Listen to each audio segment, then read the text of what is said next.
Thank you to the organisers for convening this important event and for having ICLEI. I'm so sorry not to be able to be with you all in person. The topic of this session is really important and speaks to ICLEI's ongoing work, where we support over 2,500 member and network cities, towns and regions on their journeys of implementation. We all know implementation requires finance.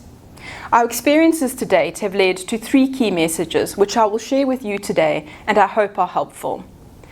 The first message, as this event makes clear, national coordination is crucial. Only when we have linked our work focused on developing high-quality, locally developed projects with nationally coordinated processes have we seen success. One useful example comes from Cameroon, where, with funding from IDRC, our focus has been on finance for adaptation, working closely with FACOM, the government entity responsible for subnational financial flows. Where together, we have improved the quality of calls for proposals by asking the right questions. We have improved transparency and evidence-based decision-making by developing a tool mapping public and private sector adaptation finance flows to help better identify gaps and asks. We have spent time building the capacity of project developers, especially in relation to considering not just climate impact, but also road to financial viability, and this is crucial for adaptation. We have also improved the assessment of projects via a multi-criteria analysis tool, and we're improving the monitoring of project implementation via an evaluation and learning dashboard.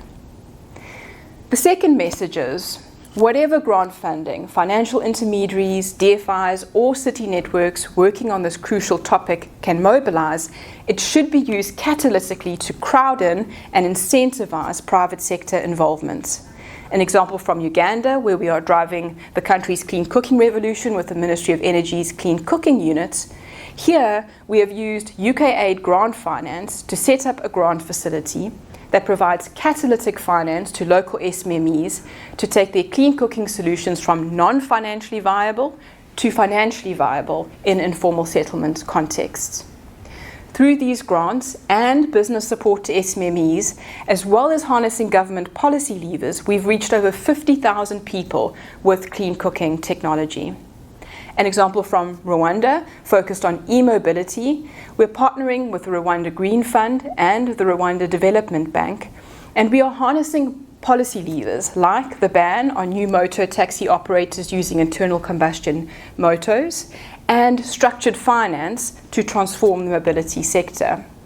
Here, Mitigation Action Facility grant funding has allowed the setup of a credit enhancement first loss facility and an e-moto rebate scheme that are helping to mobilize over 120 million euros in additional finance for the deployment of over 50,000 e-motos, cutting 400,000 tons of CO2. The third message is we must meet subnational actors where they are at. An example from South Africa, where our work is focused on solar renewable energy projects led by, importantly, intermediate municipalities with funding from UK Pact and in partnership with DBSA.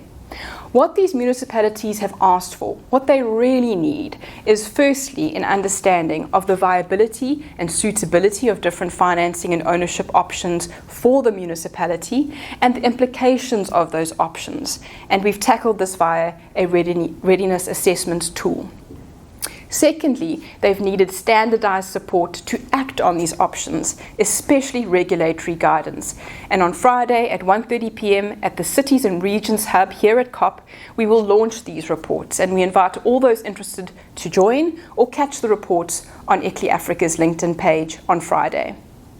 These 3 messages that I've shared, the importance of national coordination, using grant funding to crowd in private sector involvement, and meeting subnational actors where they are at, all stem from ICLEI Africa's ongoing work.